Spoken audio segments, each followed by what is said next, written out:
산불이 우리 강산을 태우고 간 안타까운 이 시점에서 생각을 해봅니다. 정작 번져야 할 것은 산불이 아니라 기쁨이 아닐까 하는 것입니다. 회복되어야 할 것이 기쁨이 아니겠습니까? 기쁨의 근원은 당연히 복음입니다. 복음의 불씨가 성령의 강품을 타고 온 국민의 영혼에 옮겨 붙어야 하겠고, 그 불은 국경을 넘어 땅끝까지 번져야 하는 것입니다. 이것이 예수님께서 우리에게 분부하신 사명이자 우리 주님의 이끌는 마음이라 할 수 있겠습니다. 진정한 기쁨은 복음을 통해서만 오기 때문입니다. 스데반의 순교와 함께 새로운 인물이 등장합니다. 사울입니다. 사울은 스데반이 죽임당함을 마땅히 여겼습니다. 마땅히 여긴다는 말은 살인자들의 행동을 온전하게 인정하고 공감하고 동의한다라는 의미입니다. 사울에게는 확고한 종교심과 행동하는 열심이 있었기 때문에 그 어떤 타협도 설득도 통할 리가 없었습니다. 사울에게 있어 옛 질서의 보존, 즉 율법의 준수, 율법의 사수를 위해서라면 현재 새로운 신앙이라 불리는 메시아 운동, 예수 운동이란 것들은 철저히 거부하고 차단할 필요가 있었던 것입니다. 그러므로 새로운 종교 운동을 펼친 스데반을 처형한 것은 그 사울의 입장에서 볼 때 스스로 매우 기쁜 뿌듯한 일이었다는 것입니다. 율법주의자인 사울의 입장에서 하나님을 모독하는 종교 사기꾼 예수 이름이 더 이상 전파되지 못하도록 막았다는 것은 스스로 굉장히 기뻐할 일이었다는 것입니다. 스데반에 대한 공격은 단순히 스데반이라는 한 사람에 대한 공격 차원을 넘어서는 것이었습니다. 스데반의 죽음을 시작으로 그들의 박해는 더욱더 탄력을 받아 교회 공동체를 향해 번지게 할 것이기 때문입니다. 1절을 보시면 사도행전에서 박해라는 단어가 처음 등장합니다. 한번 찾아보실까요? 박해. 앞서 7장 52절 보시면 박해라는 단어가 거기에도 등장합니다. 거기에도 등장하지만 거기서 박해는 자신들이 당한 게 아니라 오래전에 조상들이 당한 박해입니다. 선지자들이 당한 박해를 말하는 것이죠. 그런데 오늘 8장에 들어와서 말하는 박해는 이제 자신들이 피부로 느껴야만 하는 박해입니다. 자신들이 직접 맞닥뜨려야만 하는 박해라는 것입니다. 박해, 개념 정리해드리지 않아도 여러분 다 알고 계실 것입니다. 누군가를 괴롭히고 압박하기 위한 계획이나 과정을 말합니다. 다시 말씀드리면 사람이 종교를 포기하도록 설득하거나 강제하기 위해 종교적인 이유들로 다른 사람을 공격하고 괴롭히는 것, 이게 바로 박해라는 것이죠. 그렇다면 구체적으로 본문이 밝히는 박해는 어떤 성격을 띠고 있을까요? 이 박해는 4장에서 5장으로 넘어오면서 말로 하는 경고 또는 위협, 그죠? 그 경고와 위협에서 이제는 육체에 해를 가하는 폭행으로 바뀌었습니다. 직접 주먹으로 때리는 때림으로 바뀌었다는 것입니다. 강도가 올라갔죠. 그리고 7장에 들어와서는 스데반을 돌로 쳐 죽이는 살인으로 치닫고 말았습니다. 이후 스데반의 순교를 기점으로 박해로 바뀌었는데요, 사도들을 체포하거나 신문을 하는 등의 박해와는 차원이 다른 큰 박해라고 오늘 성경이 기록하고 있습니다. 대박해였다는 것입니다. 신약 성경에 박해라는 말이 10번 등장하는데 큰 박해는 오늘 본문이 유일합니다. 평안한 시대에 자유롭게 신앙생활하는 우리로서는 결코 이해할 수 없는 것이죠. 예수 이름을 전파하는 개인이나 가문을 멸족시키는 걸 넘어 그들이 속한 공동체를 완전히 붕괴시켜 진멸해버리려는 속셈 아니겠습니까? 어른들의 표현을 빌리자면 완전히 그 기독교회 예수 운동의 씨를 말려버리려는 구체적인 행동이 지금 계시되고 있습니다. 누구를 통해서죠? 사울을 통해서입니다. 이 박해는 스데반이 처형당하는 날로부터 시작됐습니다. 1절 보시면 그날에 예루살렘에 있는 교회에 큰 박해가 있어 라고 말하죠. 그날은 곧 사울은 그가 죽임당함을 마땅히 여긴 그날을 말하는 것입니다. 스데반의 순교와 함께 시작된 큰 박해죠. 그런데 그 큰 박해가 지속되어 가고 있습니다. 3절을 보시면 알 수 있습니다. 사울이 교회를 잔멸할새 각 집에 들어가 남녀를 끌어다가 옥에 넘기니라. 이 박해는 이제 예루살렘에 사는 모든 신자에게까지 번지게 됩니다. 사울의 잔혹함은요, 교회를 말살하려 노력하는 의욕은 마음으로 먹는 것입니다. 마음을 품는 것에서 그치는 게 아니라 교회에 진짜로 피해를 입히는 행동을 시작하죠. 그 동작으로까지 이어졌기 때문에 기독교 신자들을 공포로 몰아넣기에 충분했습니다. 말로만 하고 계시하지 않았다면 그렇게 두렵지 않았을 것입니다. 그런데 사울이란 인물은 얼마나 잔혹했습니까? 마음을 먹는 의욕에서 그치는 것이 아니라 실제적인 동작으로, 누가 시키지 않았지만 자신의 열심으로 교회를 집어삼키려고 달려다녔던 것입니다. 잔멸하다라는 말이 무엇이겠습니까? 잔멸하다. 이미지를 한번 떠올려 보십시오. 멧돼지가 포도원을 짓밟아 황폐화시키고 있다. 어디 무서워서 여러분 근접이나 하시겠습니까?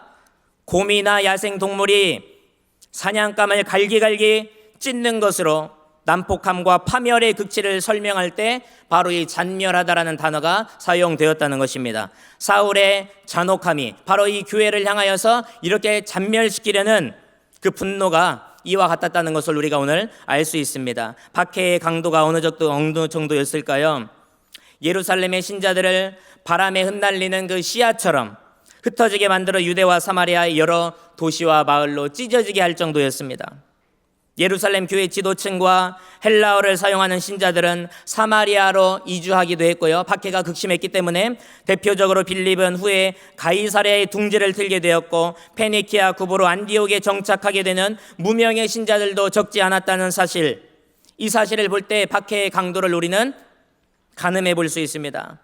여러분, 폭탄, 저도 터지는 거 보지 못했지만 폭탄도 그 폭발력이 클수록 파편이 더 멀리 날아가게 되어 있는 것이죠. 박해가 클수록 많은 사람들을 예루살렘 밖으로 이주시키기에 충분했습니다. 그런데요, 박해와 흩어짐이라는 것, 인간의 시각에서 보면 반갑지 않은 일입니다. 여러분 중에 혹시 박해 좋아하시는 분 계십니까? 흩어지는 거? 오늘 흩어질지어다. 좋아하시는 분 있겠죠. 취향은 나름이기 때문에, 그죠? 나름이요. 근데 저는 반갑지 않습니다. 그렇죠? 박해라는 거, 흩어짐이라는 거, 여러분 중에 혹시 계속 태신자 써내세요, 이게 박해처럼 느껴지시는 분 계세요? 종교적인 지금 괴롭힘입니까? 그게 갈굼? 억지로 됩니까? 그게? 안 될걸요, 잘? 반갑지 않은 일이 박해라는 거, 흩어짐이라는 거.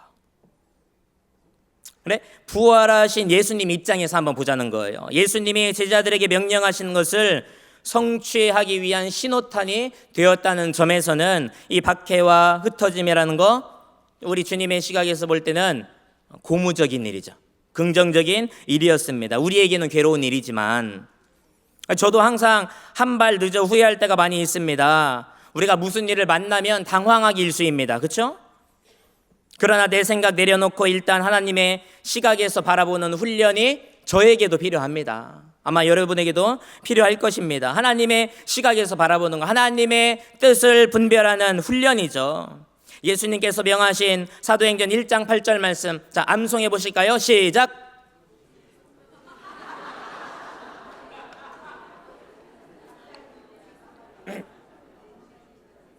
없어요? 안 나와요. 제가 올리지 말아 했어요. 그러니까 성경책 가지고 다니셔야 돼. 그러니까 차단기 하나만 내리면 이거 다 끝나요. 그렇죠? 오직 성령이 너희에게 마시면 너희가 권능을 받고 예루살렘과 온 유대와 사마리아와 땅끝까지 이르러 내 증인이 되리라 하시니라. 아멘. 그렇게 말씀하고 있습니다. 박해가 없었다면 흩어짐도 없었을 것이고, 흩어지지 않았다면 오늘 우리 이 땅에 복음이 전파되었겠습니까? 그런 점에서 본다면 박해와 흩어짐은 하나님의 뜻이 이루어지기 위해 꼭 필요한 도구였다는 것이죠. 설교는 제가 이렇게 하면서도 막상 박해와 흩어짐의 상황이 온다면 겸허히 받아들일 수 있을지 모르겠습니다. 그렇죠? 어쨌든 하나님은 흩어짐으로 복음이 온 천하에 전파되기를 원하십니다. 우리 4절 같이 읽어보실까요? 4절입니다. 시작. 그 흩어진 사람들이 두루 다니며 복음의 말씀을 전할세. 아멘. 구약의 옛 이스라엘도 이방 민족에게로 흩어 들어갔던 것을 우리가 곳곳에서 발견할 수 있습니다. 물론 선교학적으로 보면 그것이 복음을 들고 전하기 위해서 자기 발로 들어간 자발적인 흩어짐이냐, 아니면 죄에 대한 대가로 하나님께서 강제적으로 이스라엘을 흩어버리셔서 포로 신세로 만들어서 방랑객이 되고 말았느냐? 어쨌든 이주하고 흩어지고 포로 신세가 되든 다른 민족으로 스며들게 되고 그런 차이만 있을 뿐이죠.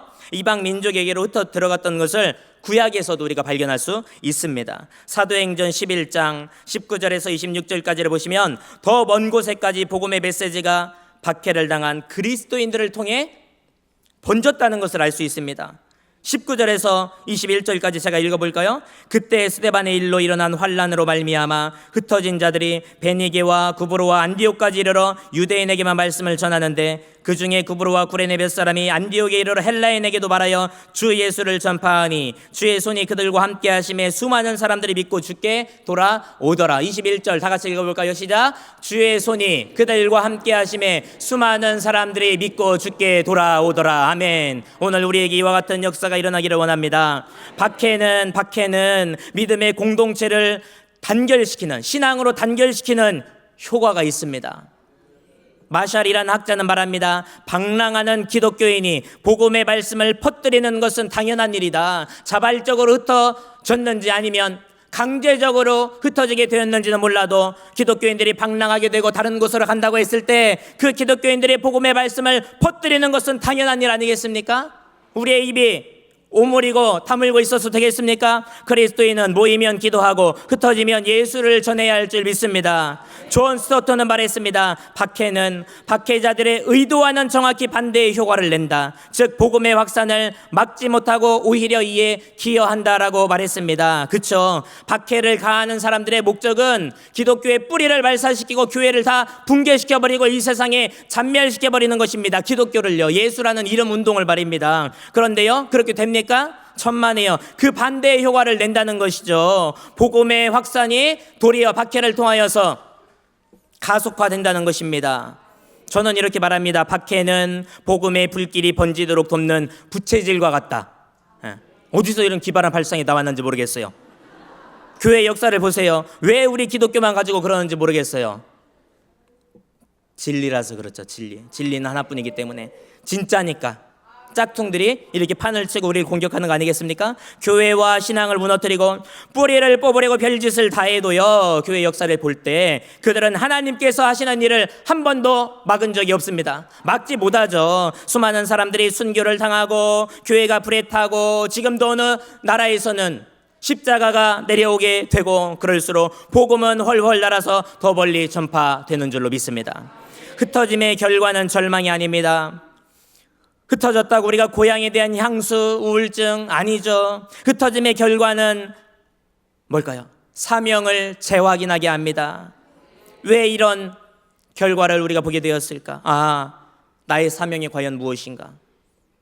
복음의 확산을 불러오게 됩니다. 흩어짐의 결과는 곧 하나님의 계획의 성취입니다.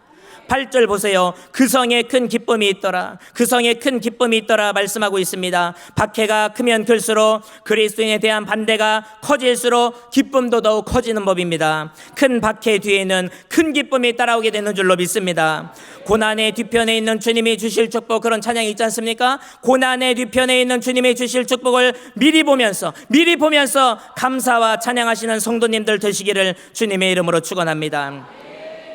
기억하십시오. 환경이나 상황이 문제가 아닙니다.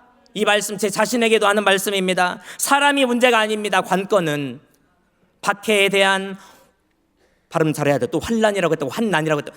환난에, 그래? 고난에 대한 나의 해석. 좀 깐깐하신 분들 곳곳에 계세요.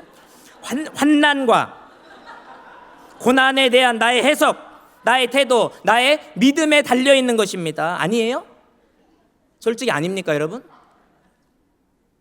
하나님은 때때로 자신께서 뜻하신 바를 진척시키기 위해 우리를 전혀 생각지도 못한 곳, 정말 피하고 싶은 그곳으로 보내실 때가 있습니다. 제발 그런 상황만큼은 만나지 않게 해주세요 하나님. 그런데 그런 상황을 허락하실 때가 있습니다. 하나님 대체 우리한테 왜 이러시는 겁니까? 저희 어머니 처녀 시절에 전라도 남자 안 만나게 해주세요, 장남 안 만나게 해주세요, 김씨 안 만나게 해주세요 간절히 기도했는데 저희 아버지 전라도 토박이요, 구남매, 장남이요, 구남매라 다행히 이제 몇 분은 어릴 때 돌아가셨대요. 위에 더 형아 누나들이 있었는데 그 10명이 넘어요. 근데 그나마 구남매 장남이요. 아, 김혜김 씨요. 반대로 응답됐어요. 반대로. 왜 웃어요? 우리 엄마는 심각한데.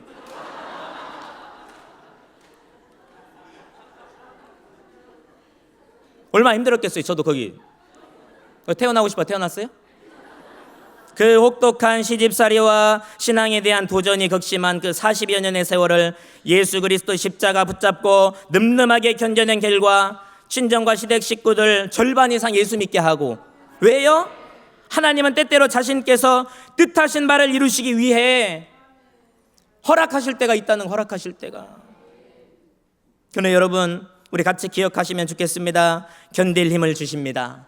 버틸 힘을 주십니다. 능히 이기고도 남을 힘을 우리에게 주시는 줄로 믿습니다. 요즘 유치부 챈트 중에 하나가 스가랴 4장 6절입니다. 만군의 여호와께서 말씀하시되 이는 힘으로 되지 아니하며 능력으로 되지 아니하고 오직 나의 영으로 되느니라. 오직 나의 영으로 되느니라. 7절에 말씀합니다. 큰 산아 네가 무엇이냐? 네가 스룹바벨 앞에서 평지가 되리라. 티끌만도 못한 우리가 한다고 하면 얼마나 하겠습니까? 우리가 능력을 발휘한다면 얼마나 발휘할 수 있겠습니까? 천만에요. 그런데 하필이면 왜 저 못할까 하시면서 매일 눈물바람 할까 하시면서 하나님 왜 보내셨습니까? 저를. 하나님 저 사랑하신다면서요. 왜 이 상황을 저한테 허락하셨죠? 뭐라고 하실까요? 너여야만 하니까 아닙니까? 너여야만 하니까. 아무리 생각해도 내가 그곳으로 보낼 사람, 아무리 생각해도 너밖에 없다. 그 원수 같은 사람 감당하려면 다른 사람 못해. 아, 분위기 화가면서 웃어요 좀. 에?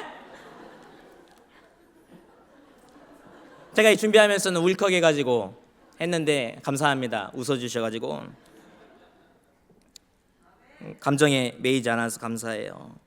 그곳으로 보낼 사람이 하나님의 생각에서 볼 때 너밖에 없다. 그 사람 감당할 사람 너밖에 없다. 아닙니까? 때로는 하나님이 뭐 그런 적은 없으시겠지만 우리한테 때로는 미안하다 그러실 때 있지 않겠습니까? 그런데 내가 너를 쓰고 싶다. 너의 힘과 능력으로 불가능한 거 안다. 너는 그저 나의 때가 이를 때까지 부지런히 눈물병에 눈물만 채우거라. 눈물이 다 채워지는 날에 내 눈물 멈추는 날이다. 눈물이 다 채워지는 날에 너 큰 기쁨이 올 날이다. 곧 올 거야. 조금만 버티거라. 우리 주님의 음성을 오늘 들으실 수 있기를 바랍니다. 우리 오늘 기도의 방향 전환을 한번 해볼 필요가 있습니다. 주님, 내가 여기 있사오니 쟤를 보내소서. 이게 아니죠.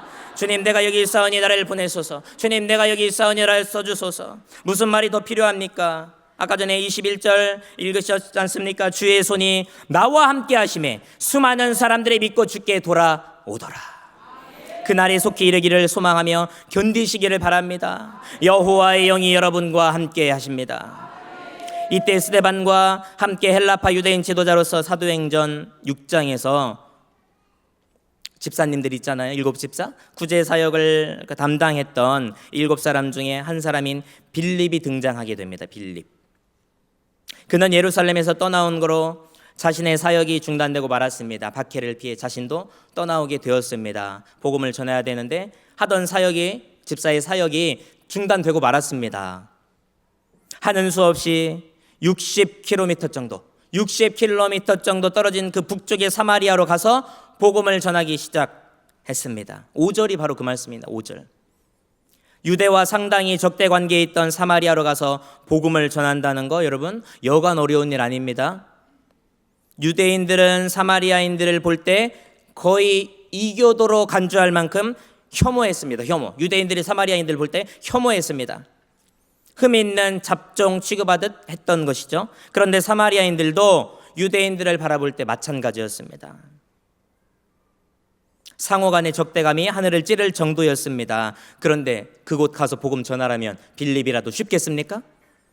그러나 사마리아인들은 신명기 18장 15절에서 19절의 모세를 비롯하여 장차 오실 구원자에 대한 열망은 유대인과 동일했습니다. 다시 말하면 사마리아인들도 유대인들도 메시아가 오기를 대망하고 있었습니다. 갈망하고 있었는데 이건 공감대가 형성이 되죠. 사마리아인들도 누군가가 와서 자기 주를 구원해 주기를 갈망하고 있었다는 거죠. 그러니까 사마리아인들은 나중에 오실 그 구원자를 회복자로 표현했다고 합니다. 요한복음 4장 25절 보시면 사마리아 여인이 말하죠. 그가 오시면 모든 것을 우리에게 알려주시리이다. 거기서 그가 오시면, 여기서 그 기대한 그는 바로 회복자입니다. 구원자, 타헵이라는 단어를 썼더라고요. 빌립은 이미 이 세상에 오신 구원자 예수 그리스도를 알고 믿는 사람입니다. 빌립은 이미 예수님을 아는 사람입니다. 믿는 자로서 사마리아 사람들이 그토록 갈망하던 그 타헵, 회복자, 구원자를 확신 있게 전할 수가 있었습니다. 모세와 같이 약속된 메시아 예수를 사마리아인들도 갈망하던 그 회복자와 연결시킬 수 있었습니다. 왜냐, 이 사람들도 구원자를 갈망하고 있었기 때문에. 그렇기 때문에 사마리아 사람들에게 복음을 전하는 게 불가능한 일만은 아니었습니다. 물론 사마리아 입장에서는 그토록 얄미운 유대 민족이었지만, 얄미운 사람이지만 그 사람이 와서 보세요, 우리랑 적대 관계에 있는 국가이든지 원수 같은 개인적인 앙금이 있는 사람이든지 얼굴도 보기 싫지만 내가 어떤 절박한 상황이 있어요. 그런데 그 사람이 제 앞에 이렇게 두리번거리고 다니면서 제가 필요한 정보를 조금씩 말하고 다녀요. 그럼 이쪽 쳐다보고 있으면서도 귀는 저쪽으로 향하지 않겠습니까? 그런 거예요. 빌립이라는 사람, 유대민족, 얄미운 민족이지만 빌립이라는 사람이 와서 이야기를 하는데 무슨 회복자를 이야기하고 구원자를 얘기하고 무슨 메시아를 얘기하면서 돌아다니니 귀로는 빌립의 말을 유심히 들었지 않았겠습니까? 우리는 빌립의 사마리아 선교를 보며 교훈을 얻게 됩니다. 하나님은 비록 혼혈이지만 아브라함의 후예인 사마리아인들을 포기하지 않고 사랑하셨다는 것입니다. 그래서 빌립을 통해 예수 그리스도를 전파하게 하신 것입니다. 사마리아 입장에서는 그토록 고대해온 메시아 회복자에 대한 소식을 빌립의 입을 통해 듣게 된 것이죠. 하나님이 포기하기 전까지 우리는 그 어떤 영혼도 포기해서는 안 되는 줄로 믿습니다. 그리고 또 한 가지, 이제 복음 전도자들과 복음을 전해들은 사마리아는 이제는 손을 맞잡고 땅끝까지 복음을 전해야 하는 동역자의 관계가 되었다는 것입니다. 어려운 일이지만 저도 이렇게 껄끄러운 사람들이 있잖아요. 껄끄러운 사람들을 대할 때 최대한 색안경을 벗고 한번 대해 보려고 합니다. 하나님의 시각으로 보려고 합니다. 근데 잘 안 되죠. 그게 잘 안 되죠. 왜죠? 하나님께서 나랑 적대적인 이 사람을 언제 복음을 위해 세워서 사용하실지 모르기 때문에 색안경을 끼고 봐야 돼요. 아니 벗고 봐야 돼요. 네, 벗고 봐야 돼요. 큰일 날 뻔했네. 그냥 말리면 안 돼, 분위기에. 어제의 원수가 오늘의 나의 동역자가 될 수도 있습니다. 난 아닌 것 같아도 하나님이 보시기에 그럴 수 있어요. 지금은 원석이에요. 뾰족뾰족 다른 사람을 찌르는 원석이요, 가시일 수 있지만 그 토기장이신 주님께 손수 빚으시면 보석으로 변화될 가능성이 있기 때문에 하나님이 하시는 일을 내 짧은 소견으로 막아서는 안 된다는 것입니다. 우리 6절과 7절을 한번 읽어보실까요? 6절과 7절입니다. 시작.